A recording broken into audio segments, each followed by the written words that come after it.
자, 계속해서 이 외포작용이라고 하는 것은 뭐 세포 소기관들 중에 제가 이제 내막계라고 하는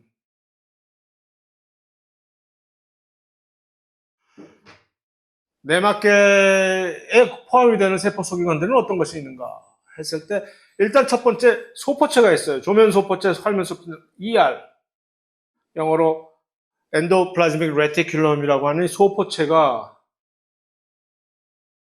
그런데 이 소포체 중에는 두 가지 종류의 소포체가 있었죠. 하나는 조면소포체, rough ER, 그 다음에 활면소포체, smooth ER이라는 것이 있었고, 그 다음에 골지라고 하는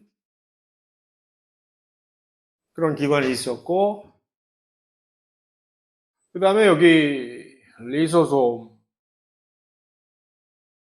요 세 개가, 그 다음에 이거 말고 또 내막계에는 세포막도 있고 핵막, 핵도 핵막이 이제 내막계의 일부분이고, 그 다음에 우리가 다루지 않을 또 세포 안에 존재해 있는 뭐 페르옥시솜이라든가 무슨 뭐 액포라든가 뭐 그런 자질구레한 그런 것들이 있는데, 어쨌든 그 내막계라고 하는 것들의 공통점은 뭐냐면 이들을 왜 하나같이 전부 내막계라는 것으로 하나의 어떤 범주에 묶어 놓을 수가 있느냐 하면, 이들의 근원은 전부, 이들이 어떻게 유래하느냐 하는 근원,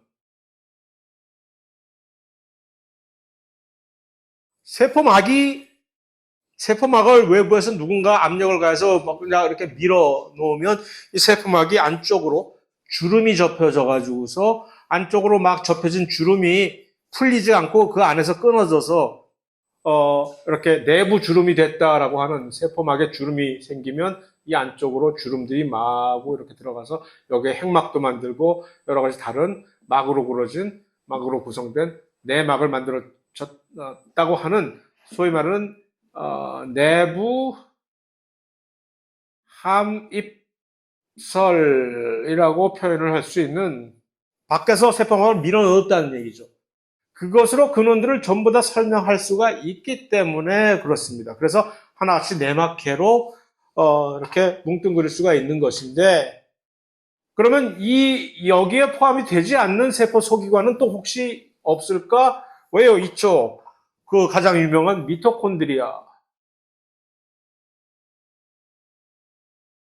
그 다음에 우리는 가지고 있지 않지만 이와 근원이 매우 비슷한 엽록체. 이들은 소위 말하는 그 내부 함입설로 설명을 도저히 할 수가 없는 근원을. 그래서 이들의 근원은 따로 떨어져서 이것을 내부 공생 이론이라는 좀 뜬금없는 그러한 이론으로 설명을 한다고 얼핏 언급한 적이 있죠. 이 내부 공생 이론에 관해서 도대체 무슨 근거로 이들을 내부 공생 이론으로 설명할 수 있느냐라는 것은 오늘 우리가 나중에 가서 살펴볼 것이고, 일단은 먼저 이 내막계에 관해서, 내막계 중에 조면소포체, 그 다음에 요 골지, 그 다음에 리소솜, 요 세 개가 외포작용에 참여를 해서, 그래서 요 분비되는 세포막으로 가는 단백질, 분비되는 단백질, 그 다음에 리소솜으로 가는 단백질들을 전부 이렇게 이동하는 그러한 과정이 외포작용입니다. 그래서 외포작용을 먼저 한번 봅시다. 외포작용의 순서는 이렇게 되는 거예요. 그러니까 먼저 첫 번째 조면소포체에서 모든 단백질들을 일로 모아, 조면소포체로. 그 다음에 조면소포체에서 두 번째 그들을 전부 골지로 보내. 그러면 이 골지에서 모여진 단백질들을 세 군데로 보낼 것을 알아서 분류를 해서 어디로? 분비되는, 얘네들을 아주 밖으로 보내버려? 아니면 얘네들 세포막에 걸치게 놔둬버려? 아니면 얘네들은 리소솜으로 보내? 이 세 가지의 다른 경로가 각 단백질별로 결정이 돼서 수송이 되는 이 과정이 외포작용이거든요. 자, 첫 번째 왜 이것이 전부 첫 번째 출발점은 조면소포체가 되는지 한번 살펴봅시다. 조면소포체를 일단 조면소포체는 이렇게 넓게 그리면 핵막과 사실은 연결이 되어 있어요. 핵도 막을 가지고 있잖아요. 근데 이 핵막과 연결이 되어 있으면서 핵막 근처에 이렇게 거주하게 되는 이런 막들을 조면소포체라고 하는데 왜 이들을 조면소포체라고 하느냐? 이들의 표면에는 뭔가 이상한 깨알 같은 것들이 마구마구 표면에 이렇게 붙어 있는 것이야. 이 깨알 같은 것들이 뭐라고? 이게 리보솜인 것이죠. 그러니까 조면소포체라고 하는 이 막으로 구성된 이 어떤 구성체의 표면에 겉껍데기에는 이상한 이런 무수히 많은 리보솜들이 다닥다닥다닥 붙어 있다는 얘기죠. 원래 리보솜이 뭐 하는 친구죠? 단백질 만드는 친구잖아. 근데 원래 리보솜들은 원래 조면소포체에 붙어 있는 건가? 아니거든. 원래 리보솜은 자유 그 자체예요. 자유롭게 둥실둥실 세포질 안에 떠다니거든. 어디서든지 내가 리보솜이 하는 일은 뭐예요? 이렇게 쓰면 중간에 리보솜이 뭐를 이게 mRNA를 이렇게 딱 스캔을 할 수 있어가지고 mRNA를 딱 스캔해 가면서 위로 뭘 뽑아내? 이런 아미노산들로 구성이 된 단백질을 뽑아낸단 말이야. 그러니까 입력이 mRNA라는 정보를 입력해주면 리보솜이 그걸 mRNA를 찍 스캔을 해가면서 단백질을 요 mRNA에 있는 정보에 따라서 단백질을 이렇게 막 만들어낸단 말이야. 이게 리보솜이 하는 기능인데 이 리보솜의 위치는 세포 안에 어디든지 핵 바깥에 있는 핵 안에 있지만 핵 안에서 만들어지긴 하지만 곧바로 핵 밖으로 수송이 돼서 세포질 안에 어디든지 있는데 왜 하필이면 여기에 붙어 있냔 말이야 얘네들은. 그러니까 리보솜의 그러니까 조면소포체 표면에 이렇게 붙어 있는 리보솜들은 뭔가 조금 자기들만의 특별히 하는 일이 다르겠지라는 얘기지. 맞아요. 이들이 바로 이 모든 외포작용에 의해서 수송이 되는 단백질들을 만들어내는 리보솜. 왜 이들이 조면소포체 표면에 붙어 있을까? 거리상 유리하니까 그런 거예요. 거리상. 자, 조면소포체 한 단면을 확대해 봅시다. 이렇게 내가 확대해 봅니다. 한쪽 단면을. 이게 조면소포체 한 부분의 막이라고 칩시다. 그럼 여기에 리보솜이 하나 붙어 있겠지? 여러 개가 붙어 있지만 하나만이니까. 그럼 여기 지금 단백질이 이렇게 만들어지고 있어요. 만들어진 단백질이 거의 완성이 되자마자 거의 어디로 보내질까? 상식적으로. 여기서 만들어진 단백질을 어디로 보내는 게 가장 뭐 이유가 있을 거 아니에요. 얘네들이 위에 붙어 있는 이유가. 일로 보내지는 거죠. 내부로. 조면소포체의 내부로 이 단백질을 밀어 넣어버려요. 들어가. 하고. 그래서 이게 소위 말하는 외포작용의 첫 걸음이 여기서 만들어지는 겁니다. 자, 이 안으로 들어간 단백질은 일단은 처음에는 영문도 모르고 이 내부로 들여보내진 단백질, 만들어진 지 얼마 되지 않은 단백질이에요, 이거. 자, 이 단백질은 지금 제대로 완성된 단백질이 아니야. 이 단백질을 제대로 단백질 구실을 할 수 있게 완성이 되게 하려면 두 가지의 사안이 수행이 돼야 되는 겁니다. 일단은 단백질이 이렇게 되고 이걸 뭐라고 하지?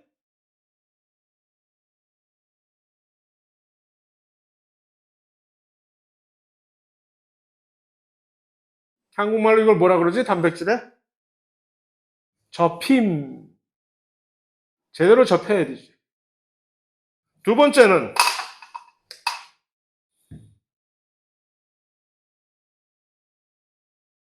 여기에 몇 개의 녹용을 달아야지. 갑자기 몰려오는 이 손님들은 누구인가? 이 두 번째 과정이 뭐라고? 여기에 뭔가 부착시키는 거, 이거?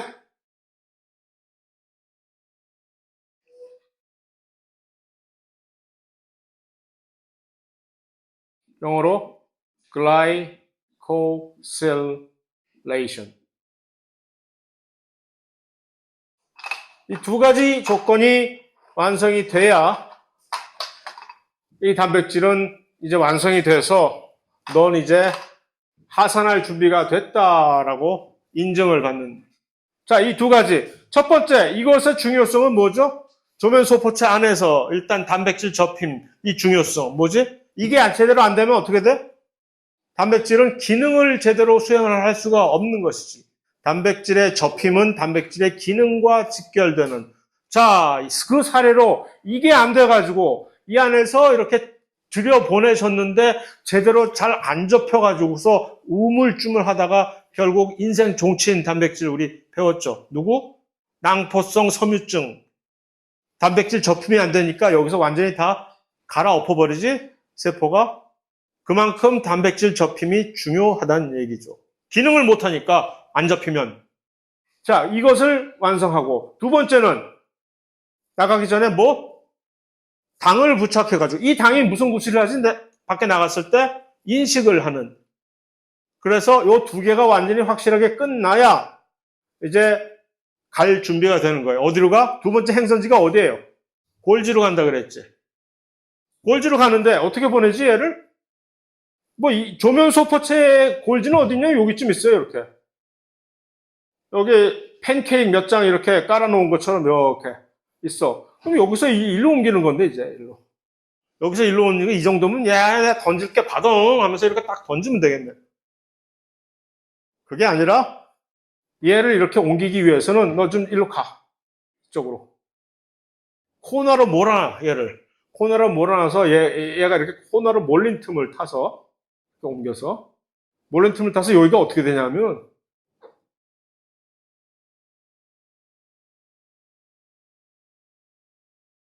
이렇게 봐. 이걸 꼬집어.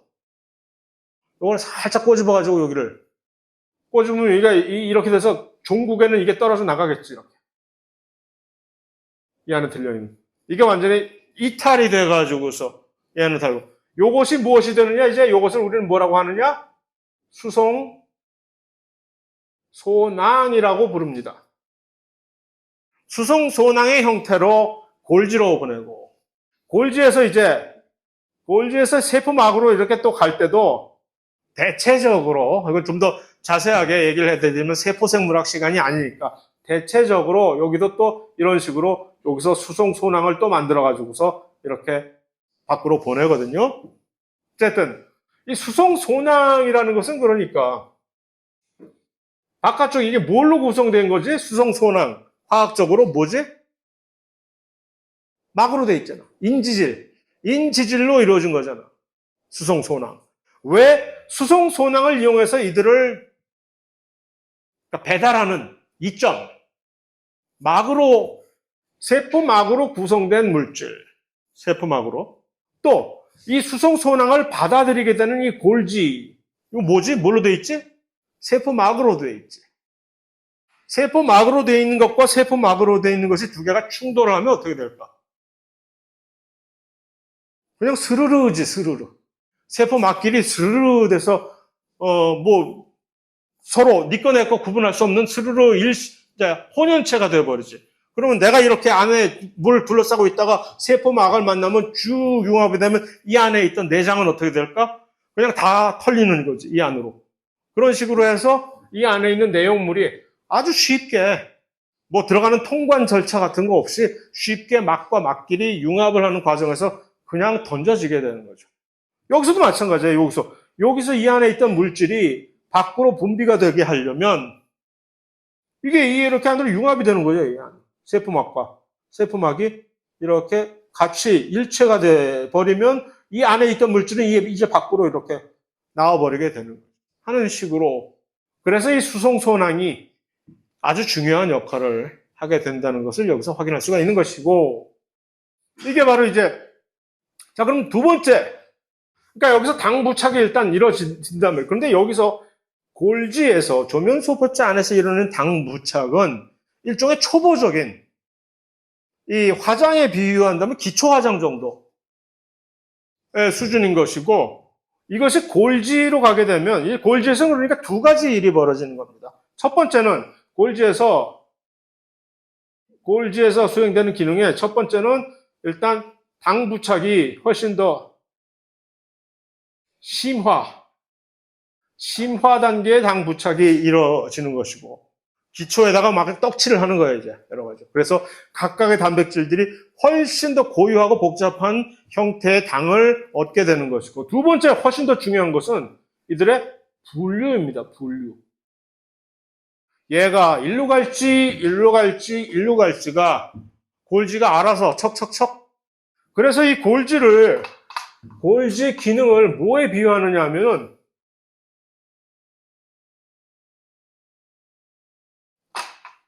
골지, 우편, 집중국, 우체국 중에서 우편물들 들어오는 걸 딱 모았다가 서로 다른 곳으로 이렇게 분류하는 그런 센터가 있어요. 그것을 우편 집중국이라고 하는데 마치 그러한 구실을 하듯이 물론 골지에서는 한 군데에서만 물류가 들어오긴 하지만 그것을 딱 분류를 해서 얘가 일로 가는지 절로 가는지를 지가 어떻게 알고 딱딱딱 분리해서 보낸단 말이야. 참 기특한 녀석이죠, 골지가. 자, 거기에는 비밀이 있지. 골지가 무슨 특별히 잘라서, 물론 잘랐지. 되는 것이 아니라, 골지는 무엇을 인식을 해서 이것을 수행하느냐 하면은, 소위 말해서 단백질의 zip 코드라는 게 있습니다. 모든 단백질들은 그들 나름의 고유한 zip 코드가 뭐예요, 한국말로? 우편번호 아니에요. 단백질들은 전부 우편번호를 가지고 있어. 내가 어디로 가는 거다 하는 자기의 인식표를. 그래서 내가 하나의 단백질로서 나는 밖으로 던져지게 될 운명이다라고 하면 거기에 맞는 이런 그들 고유의 집 코드가 아미노산, 어떤 특별한 아미노산 서열의 순서 형태로 자기가 이미 달고 있어. 태어날 때부터. 그러면 그것을 골지가 알아서 넌 이제 밖으로 던져지는 단백질이구나. 세포막에 박혀있는 단백질은 조금 또 다른 인식표가 있는데 복잡하니까 그냥 간단하게 여기서 뭉뚱그려서 얘기하자면 어쨌든 또 리소솜으로 가게 되는 단백질들은 또 그들 고유의 나 리보솜으로 간다 하는 그런 거기에 맞는 집 코드를 가지고 있어. 이것이 비단 외포작용에만 해당되는 것이 아니라 심지어 핵으로 보내지는 단백질 많을 거 아니에요. 만들어진 다음에 핵으로 여기서 처리되는 단백질은 아니지만 핵으로 가는 단백질들은 그냥 세포질에서 자유로운 자유 리보솜에서 만들어지거든. 그들도 역시 나 핵으로 간다 하고 있는 집 코드를 갖고 있어. 그러면 그것을 인식할 줄 아는 무슨 도우미가 와가지고 끌고 가지. 미토콘드리아는 어떻게? 미토콘드리아로 가는 단백질들도 있을 거 아니에요. 걔들도 역시 자기 나름 나 미토콘드리아 행위야 라는 걸 달고 있어. 그러면 미토콘드리아로 보내는데 필요한 도우미가 와서 너 이리 와 하고 끌고 하는 식으로 우리 몸의 기능이 구성되게끔 되어 있다는 얘기입니다. 그래서 요것이 대체적인 외포작용의 일단 순서이고 아주 간략하게나마 괜히 복잡한 거 얘기할 필요 없이 마지막으로 요 외포작용 중에서 요 리소솜으로 가는 것은 어떤지 한번 살펴봅시다. 리소솜에서는 이게 일단 리소솜이 뭐 하는 단백질인가를 알아야 돼요. 리소솜은 뭐 하는 단백질이냐 하면은 소화. 소화라니? 불 끄는 소화가 아니라 다이제스션. 그러니까 세포 안에서 마치 우리 위 같은 기능을 하면서 모든 노폐물들 또는 세포 안으로 누군가가 들어오면은 모든 침입자식으로 들어오면 그냥 잡아먹어버려서 그들을 처리하는, 분해시키는 그런 기관입니다.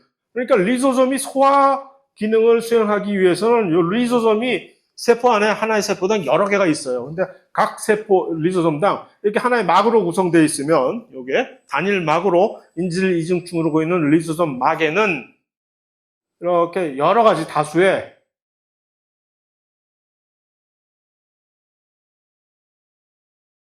수송 단백질이 있고 이 안에는 엄청나게 많은 종류의 여러 가지 종류의 가수분해 효소들 왜 들이냐면은 여기서 무엇을 분해해야 되냐면 일단 DNA 분해해야지 그다음에 단백질 분해해야지 들어오는 당 분해해야지 지질 분해해야지 네 가지 종류의 고분자 물질을 전부 다 이런 식으로 잘라서 분해하자니 각각에 맞는 가수분해 효소들이 있어야 되겠죠. 근데 이들의 공통점은 모든 이 리소솜 안에서 동작을 하는 가수분해 효소들의 공통점은 산성. 마치 우리 위 안에 조건이 엄청나게 위산을 뿜어내는 그런 산성 조건이듯이 이 리소솜 안에도 그와 비슷한 산성 조건입니다. pH가 5보다 작아요. 뭐 4, 3, 4쯤 될 수도 있어요. 아주 극심한 경우. 이러한 산성 조건에서 요 가수분해 효소들이 훨씬 더 활성화가 돼가지고서 산성 조건은 이미 가수분해하기가 훨씬 더 좋잖아.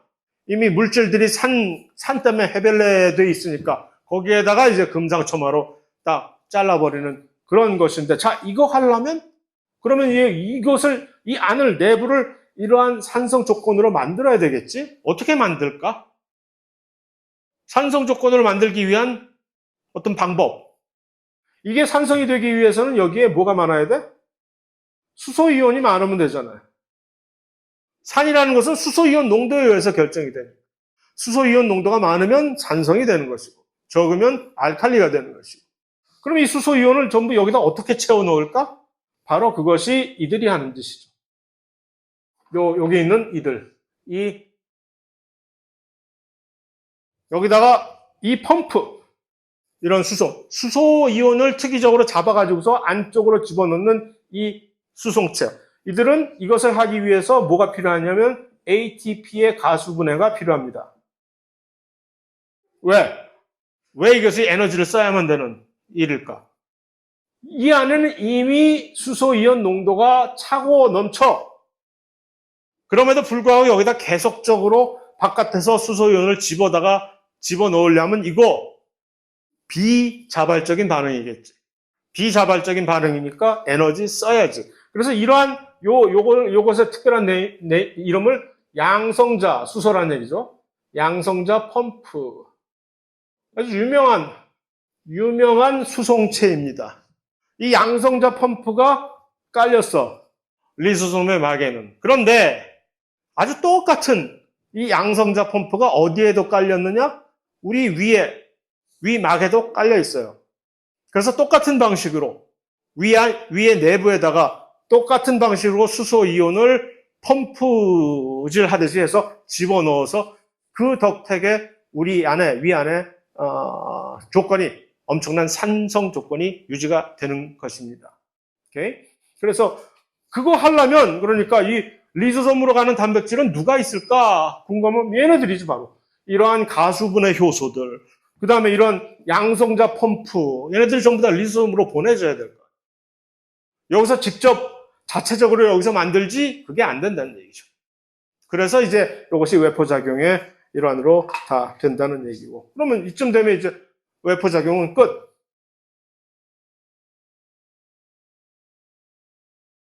자, 내막계 이를 이루는 내막계들은 이 내막계에 포함이 되지 못하는 미토콘드리아나 엽록체 같은 경우는 미토콘드리아, 엽록체 둘 다 이중막으로 되어 있어요. 이중막. 바깥쪽에 인지질 이중층 하나, 그 안쪽에 또 인지질 이중층 하나, 두 겹으로 되어 있다는 얘기예요. 세포막이.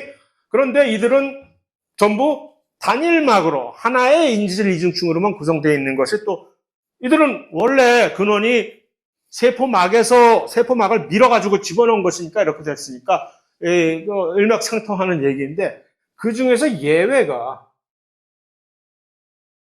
이 내막계를 구성하고 있는 하나의 구성원이면서도 이 단일막이 아닌 이중막으로 되어 있는 하나의 예외가 있어요. 그게 누구냐? 핵막이에요. 핵막. 자, 핵은 우리의 유전 물질을 이렇게 보존하는 그런 하나의 장소로서 뭔가 구분이 돼 있을 거 아니야. 차단하는. 그것이 바로 핵막인데, 이 핵막은 이중막으로 돼 있는데, 그러면 얘는 내막계가 아니라 얘는 이중막이라며. 그러니까 얘도 혹시 미토콘드리아나 무슨 엽록체처럼 여기다 집어넣어야 될 애 아니야? 라고 혹시 생각할 수 있으나 얘는 이중막이긴 하지만 얘 이중막이 어떻게 생겼는지 그냥 보면 금방 너는 여기에 속하는 애겠구나 할 수 있는 것이 얘는 둘 다가 동일해. 동일하면서도 얘가 어떻게 생겼는지 보니까 마치 담요가 한 장짜리 담요를 이렇게 접으면 이중 담요가 되잖아요. 그런 것처럼 똑같이 핵막이 그렇게 됐어. 접혔어. 그러니까 세포막을 접는 과정에서 어떻게든 두 겹으로 접혀서 핵막이 됐구나라는 것을 그냥 알 수 있는 그런 구조라는 것으로 이 핵막은 세포막이니까 이것을 통해서 이 안으로 들어가고 나오고 물질의 이동이 이루어져야 될 거 아니에요. 세포막을 통해서 물질의 이동은 어떻게 이루어집니까? 그것을 수행하는 특별한 수송체로, 왜냐면 거의 대부분의 물질은 친수성이니까, 친수성 물질은 세포막을 절대로 통과하지 못하니까, 그래서 그것들을 이제 수송체가 전담해서 하잖아요. 그럼 똑같은 원리가 여기에도 적용이 돼야 될 것 같으나, 다행스럽게도 핵은 이렇게 까칠하게 여기다 또 다른 여러 가지 다양한 종류의 수송체를 달기보다는 그냥 누이 좋고 매부 좋고 이렇게 여러 가지 구멍이 달의 분화구처럼 핵막의 표면을 마치 달의 분화구를 연상시키는 것처럼 구멍들이 뚫려 있어요.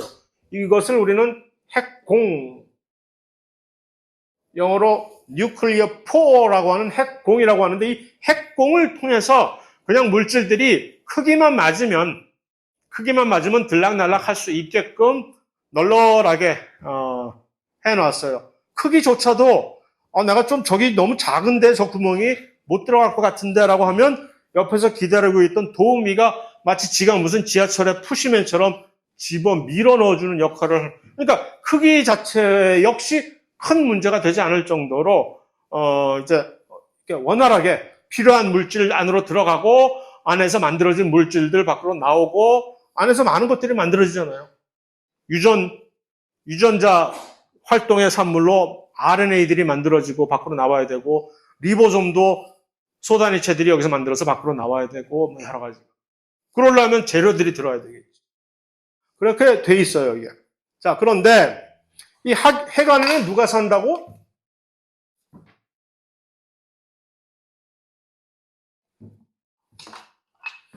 핵 안에 살고 있는 아주 유명한 물체 있잖아요. 물질 뭐지? 핵 안에 살고 있는 것으로 소문이 나 있는. 핵 안에는 누가 사나요? DNA? DNA가 어떻게 살고 있나요? 히스톤? 단백질하고? 벌써 그 정답을 딱 얘기했네.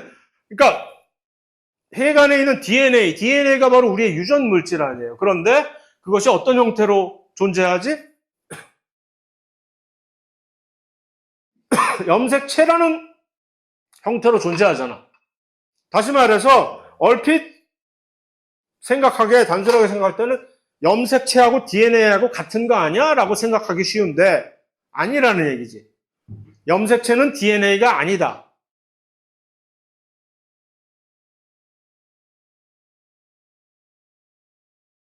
그럼 뭐냐? 염색체는 DNA와 단백질의 복합체이다. 다시 말해서 염색체는 물 반 고기 반이다. 이것 때문에 옛날에 처음에 염색체가 유전 물질임을 우여곡절 끝에 멘델이 유전이라는 개념을 확립한 후에 엄청나게 오랜 세월 100여 년이 훨씬 지난 후에 100년이 뭐야 200년도 더 됐나? 그 후에야 비로소 과학자들이 염색체가 유전 물질이라는 것을 드디어 확인을 했어. 20세기 초기에 초반에. 그럼 다 끝난 거 아니야? 염색체가 유전 물질이야. 그런데 문제는 알고 보니 화학적인 분석을 해보니 염색체가 DNA와 단백질이 반반씩 있는 물질이더라니. 그럼 이제 논쟁이 또 시작이 되는 거죠. 이 둘 중에 누가 유전자이나 유전자 구실을 하는 친구가 누구냐. 지금 우리에게 물어보면 뻔하게 무슨 소리, DNA지 당연히 하겠지만 그때 그 네노라는 유명한 과학자들은 거의 대부분의 대다수의 과학자들은 누구를 유전 물질로 찍었느냐? 단백질이 유전 물질로. 왜? 그냥 상식적으로 생각하면 그게 맞지. 단백질은 20가지의 아미노산으로 구성되어 있는, DNA는 4가지 종류의 뉴클리오티드로 구성되어 있는. 그러면 유전자 역할을 하려면 일단 생각하는 건 다양성이잖아요. 다양성. 20개를 돌려서 만드는 조합과 4개를 돌려서 만든 조합이 누가 더 훨씬 다양한? 당연히 단백질이겠지. 그러나 이제 그것을 이제 여러 가지 그것이 아니라고 울부짖던 일부 소수 과학자들이 실험을 통해서 보여줘 봤자 주류 과학자들은 아니야. 니들이 틀렸어. 왜? 네가 한 실험이 오염이 됐을 거야, 아마. 이런 결과가 나올 리가 없어. 편견을 가지면 끝이 없는 거예요. 또 어떤 식으로 하면 네가 한 실험은 이건 네가 바이러스를 가지고 모델로 해서 한 실험이잖아. 이걸 어떻게 우리의 진핵세포에 이것을 적용시킬 수가 있어? 안 돼. 하는 식으로 계속 폄하를 하다가 받아들이지 않다가 결국에 가서는 왓슨 크릭이 자 봐라. 자 마지막으로 한 번만 보여준다. 이게 DNA 구조다라고 하고 쫙 보여주니까 그제서야 사람들이 그렇구나. 이렇게 생긴 물질이라면 이것이 유전자 구실을 하지 않을 수가 없겠구나 라고 인정을 해서 그때부터 이제 DNA가 유전 물질로 확립이 된 불과 얼마 되지 않은 얘기예요. 1950년. 그때 여러분들 아직 살아있을 때 아닌가? 자, 그래서 그것이 이제 염색체, DNA를 가지고 있는 염색체인데 문제는 핵안에 있는 염색체, 염색질이라고 하는 것을 들어본 일이 있을지 모르겠어요. 영어로 얘기하면 영어로 염색체는 뭡니까? 크로모솜이라고 하잖아요. 염색체. 근데 염색질이라고 하는 것은 영어로 크로마틴이라고 하는 거예요. 얘는 뭐지? 혹시 얘가 누군지 아는 사람? 얘가 누군지 제대로 우리가 알기 위해서는 얘를 정확하게 간결하게 정의를 하면 될 거냐? define을. 마치 전문 코딩 하는 사람이 아주 간결한 문장으로 딱 깔끔하게 코딩을 하듯이 크로마틴을 딱 간단한 단어 써서 한마디로 정의할 수 없을까? 뭘까? 크로마틴? 보면 아는데 여러분들.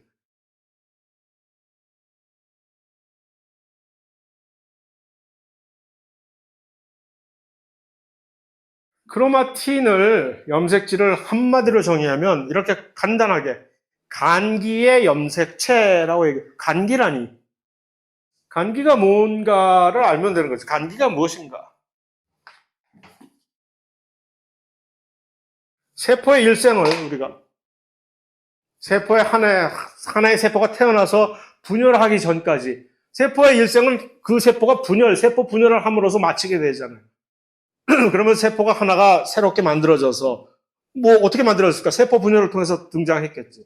세포 분열을 또 다른 세포 분열을 통해서 이것이 2개로 갈라지기 전까지의 한 토탈 그 주기를 우리는 보통 세포 주기라고 얘기를 합니다. 그 세포 주기를 파이 도형으로 이렇게 그려 놓으면은 이것이 계속 윤회가 되는 거니까 파이 도형으로 그려 놓는다면 이 중에서 세포가 분열을 하는 세포가 실제로 2개로 쪼개지는 분열기.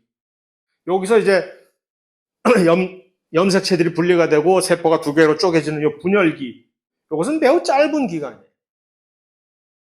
이것이 분열기인 것이고 나머지 기간, 전체적인 나머지 기간은 뭐라고 얘기를 할 수 있을까?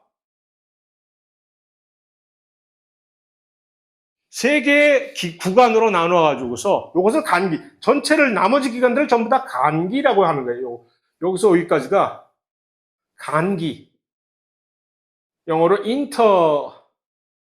인터페이스라고 하는. 그래서 무슨 뭐 G1, S, G2 이런 식으로 구분을 해서 왜? 요 S 주기가 뭐냐면은 바로 여기서 DNA의 복제가 이루어지는, 복제가 아무 때나 이루어지는 게 아니라 요 특별한 기간 동안만 DNA가 2배로 늘려지는 DNA 복제 기간이에요. 요 G2는 분열을 준비하는 기간이에요. 준비.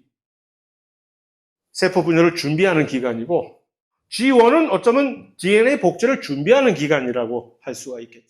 이렇게 해서 이것들이 전부 다 간기요. 다시 말해서 세포 주기에서 거의 대부분을 차지하는 기간으로서 우리는 이것을 분열기를 제외한 기간을 간기라고 하는데 그 간기 동안의 염색체는 염색질이라고 하는 형태로 존재한다는 얘기죠. 그럼 거의 대부분의 기간 동안에 염색체는 염색질로 존재하네. 그럼 일단 염색질이 염색체와 무엇이 다른지를 알아야 되겠네. 그죠? 그러면 염색체는 우리가 전형적으로 우리가 알고 있는 염색체의 모습은 어떻습니까, 보통? 이렇게 돼 있지 않을까? 이건 어디서 많이 대부분 어디서 한 번쯤은 본 듯한 이것이 염색체 아니에요. 염색체. 염색질은 무엇이냐?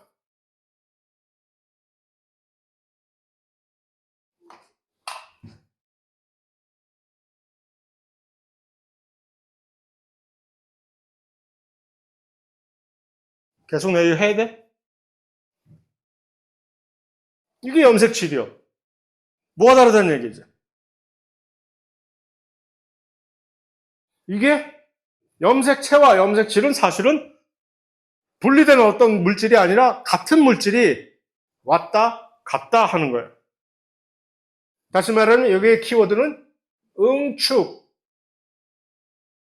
컨덴세이션, 압축을 해서 아주 볼륨을 작게, 단단하게, 그러면 이쪽으로 염색체가 되는 것이고, 얘를 풀어서 마치 돌돌돌돌 실타래에 이렇게 말린 그 실을 다시 풀어가지고서 이 방 전체에 이렇게 흐트러 놓는 방식이 염색질이 되는 거지. 이걸 왔다 갔다. 왜 이러는 걸까요? 자연적인 이 모든 기간 동안은 이 세포 안에 있는 유전 물질인 염색체가 그냥 뭐 좋은 게 좋은 거야 하고 이렇게 인생 뭐 있대 하면서 이렇게 잘 지내다가 어느 순간 갑자기 얘네들이 급긴장해가지고 진짜 왜? 우리 옮겨가야 된대. 세포 분열 바로 직전에는 얘들을 그냥 돌돌 말아가지고 그냥 아주 타이트하게 해서 부피를 줄인 다음에 박스에다 집어넣는 거지. 그래야 이사를 갈 때 안 잃어버리니까.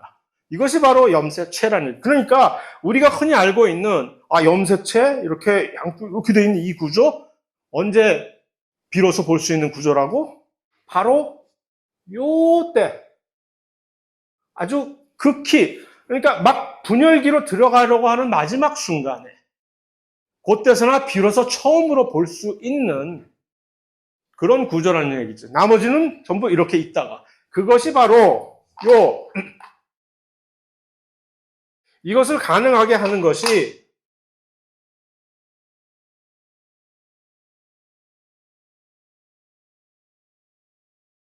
염색질을 구성하는 기본 단위로서 기본 단위 뉴클레오솜이라는 것이 뭐냐면 여기에 히스톤이라고 하는 요 단백질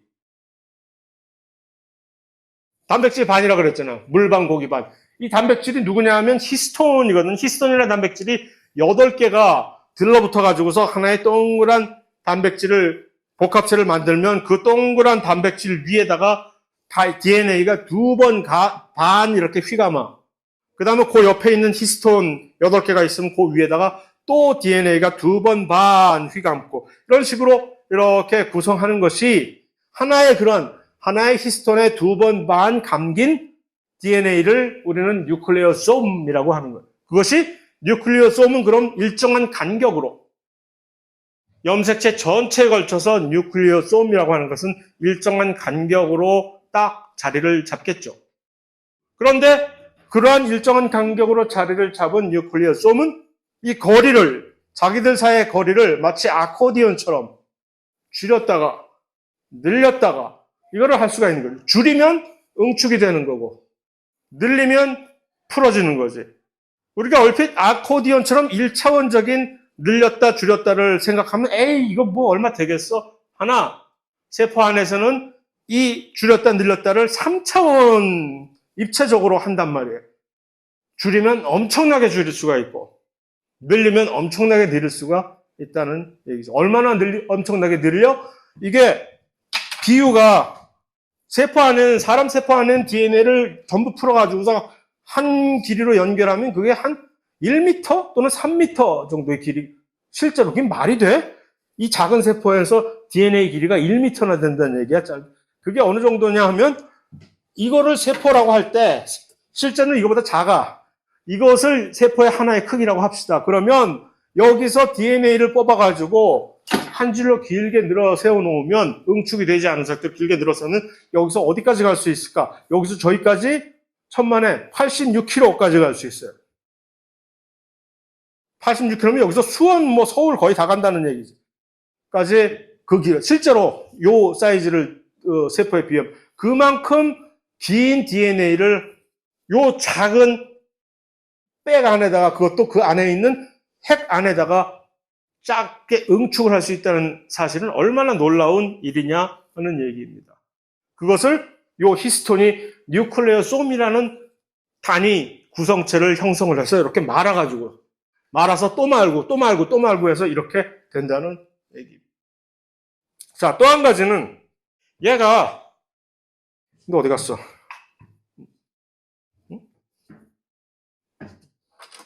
얘가 만약에 이렇게 이제 두 개로 언제나 돼 있잖아요. 마치 샴 쌍둥이처럼 이렇게 여기 중간에 붙어 있는 두 개. 근데 얘가 혹시 이렇게 응축이 되는 얘가 원래는 여기서 발생을 해야 되는 거예요. 여기 바로 분열기 시작되기 바로 직전에 여기서 벌어지는데 돌연변이가 생겨가지고 뭔가 잘못돼가지고서 얘가 맛이 갔어. 그래서 그냥 여기서 발생이 됐다고 칩시다. 바로 요 G1기라고 하는 여기서 이 응축이 발생을 했다고 쳐서 그러면 여기서 그 응축에 의해서 만들어진 염색체의 모습은 어떨까? 이것과 동일할까? 지금 이 그림과 아니면 뭔가 조금 다를까? 다르다면 어떻게 다를까? 다르다는 쪽으로 내가 계속 밀고 있죠? 달라요. 어떻게 다를까? 만약 여기서 어떤 이상에 의해서 여기서 만들어진 이런 응축된 DNA라면 이거밖에는 안 가지고 있겠지. 한 짝만. 왜? 요 기간 동안에 이것이 이렇게 두 개로 불어나게 되는 요 DNA 복제 때문에 이렇게 일어나는. 그러니까 요 DNA 복제 기간을 아직 거치지 않은 것이기 때문에 반쪽짜리 DNA가 이렇게 응축이 돼 있겠죠. 우리가 굳이 상상을 한다면. 자, 그것이 이제 핵의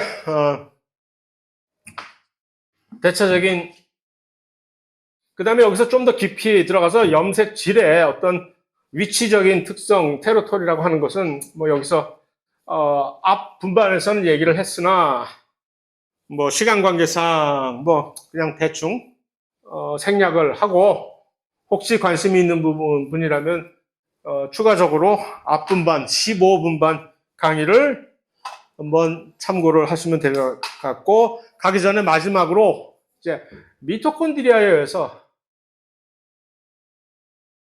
또는 염도체 내부 공생 이론이라고 했잖아요. 내부 공생 이론. 원래 독립적으로 살고 있던 세균이 들어와서 우리랑 같이 살게 됐다는 게 내부 공생 이론이잖아요. 미토콘드리아가 그러니까 옛날에 혼자 살던 세균이었다는 얘기야. 들어와서 살았다. 미토콘드리아 봅시다. 이렇게 생긴 애가 외막과 내막을 가지고 있는 이렇게 생긴 애가 이 바깥쪽이 외막이고 안쪽에 이렇게 주름 접힌 게 내막이요. 근데 얘가 세포 안에 들어와서 같이 살게 됐다는 얘기야. 원래 세균이었던 얘기야. 그게 내부 공생 이론인데 내부 공생 이론. 아니 증거 있어? 무슨 근거로 이런 얘기를 하는 것이야? 라고 하는 증거를 세 가지를 이제 한번 봅시다. 세 가지 정도의 증거를 제시할 수가 있어요. 사실. 그냥 뜬금없이 하는 얘기가. 첫 번째 증거. DNA가 있어, 여기에. 지가 뭔데? 미토콘드리아가 DNA를 가지고 있어. DNA는 네가 함부로 가질 수 있는 게 아니잖아. 핵도 아닌 것이. 네가 뭔데 DNA를 가지고 있지? 너 혹시 이거 어디서 났어? 이 DNA? 그랬더니 얘가 지가 원래 갖고 있었던 거래. 원래 들어올 때. 거짓말하지 마. 네가 어떻게 DNA를 가지고 있어? 어떻게 생각을 해볼 수 있죠? 네가 DNA를 가지고 있는 이유는 혹시 핵 안에 갖고 있는 DNA 조각을 잠시 흘린 걸 훔쳐다가 네가 갖고 있는 것일 수 있잖아. 오염, 핵에서 있는 DNA가. 가능성이 있지. 그럼 그냥 무시하면 될 일인데, 문제는 이 DNA가, 원형이야, 원형. 진핵세포의 DNA는 선형 DNA란 말이에요. 이렇게 표현하는 선형 DNA, 일직선으로 되어 있는. 지난 시간에 봤던 원핵세포 DNA는 전부 동그란 DNA였잖아. 그것을 지가 가지고 있는 거야. 나 봤지? 나 원래 원핵세포였어. 라고. 그럼 DNA를 가지고 있다면 지가 여기서 유전자 발현을 할 수 있다는 얘기야? 유전자 발현을 하면 유전자 발현의 끝으로 만들어진 최종 산물은 뭐예요? 단백질이잖아. 지가 여기서 지가 스스로 자기 단백질을 만들 수 있다는 얘기야? 그러려면 뭐가 필요해? 리보솜이 있어야 되겠지. 근데 리보솜이 있어요. 여기 리보솜이. 지도. 이거 역시 우리가 부인을 하려고 설마 리보솜 지가 어디서 세포질에 있는 자유스러운 리보솜 안을 어쩌다 들어갔겠지 생각할 수 있잖아. 그런데 이 리보솜이 그러니까 여기는 DNA예요. DNA. 원형. 두 번째 증명은 리보솜을 가지고 있어. 리보솜. 자체 리보솜을 스스로. 근데 이 자체 리보솜이 뭐야? 70S. 아까 70S 리보솜 뭐라고? 원핵세포 리보솜이라고 했잖아. 진핵세포 리보솜이 아니네, 얘는. 그럼 원핵세포 원래 자체는 맞잖아, 내 말이. 나 원래 세균이야. 라는 얘기가 점점 이렇게 부합이 되는 거지. 마지막으로 그러면 이들의 외막의 화학적 성분이 뭐하고 같으냐면은 고세균하고 같아요. 화학적 성분이. 이들의 내막의 화학적 성분은 뭐하고 비슷하냐면은 지금 오늘날의 세균과 비슷해요. 이게 무슨 소리야? 이거 어떻게 해석을 해야 돼? 이렇게 해석을 할 수가 있지.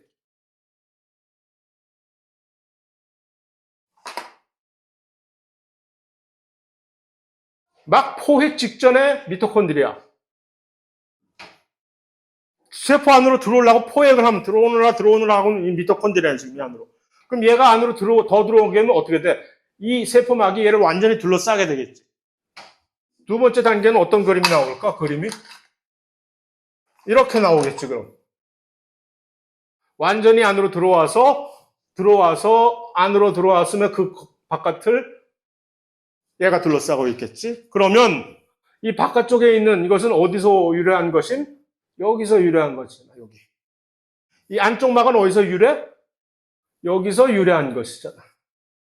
그럼 얘는 누구? 자기가 원래 세균이었다며. 세포막을 조사해보니까 세균막 맞네. 그 다음에 얘를 잡아먹은 얘는 누구야? 우리의 조상인 고세균이잖아. 그래서 얘 조사해보니까 얘 고세균 맞네. 그래서 요 세 가지가 그 다음에 리보솜, DNA가 내부 공생 이론을 뒷받침을 하는 매우 합리적인 증거가 된다라는 것을 끝으로 자, 오늘 그만 휴일들 잘 보내시고 다음 주에 그 다음에 또 한 가지 좀 사과 말씀은 중간고사 채점이 제가 이렇게 지지부진하게 늦어가지고 아직 결과를 못 드리고 있는데 빠른 시일 내에 결과가 나오는 대로 여러분들한테 다시 돌려드릴 예정이니까 조금만 더 참아 주시기 바랍니다.